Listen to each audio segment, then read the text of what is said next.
আরজি কর, ওর বাবা মা চাইলে তো 10 লাখ দিতেই পারি।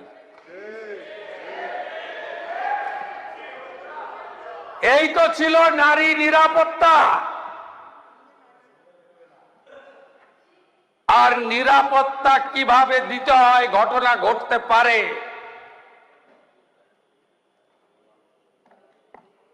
ঘটনা ঘটলে তাকে কিভাবে মোকাবিলা করতে হয়, বারুইপুরের একরত্তি ছোট্ট মেয়ে প্রমাণ করে দিয়েছে এই সরকার। যত স্তরে পুলিশের সঙ্গে আমার মিটিং হয়, সব জায়গায় আমার একটা কথা থাকে, আমরা কেউ ভারত পিতা বলি না, ভারত মাতা বলি। কোন মহিলা কন্যার উপরে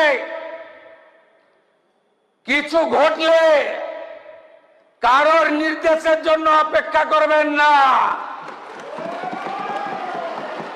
যাই করতে চান করে দেবেন। আপনাকে ঢাল হিসেবে প্রোটেক্ট করবে রাজ্যের মুখ্যমন্ত্রী।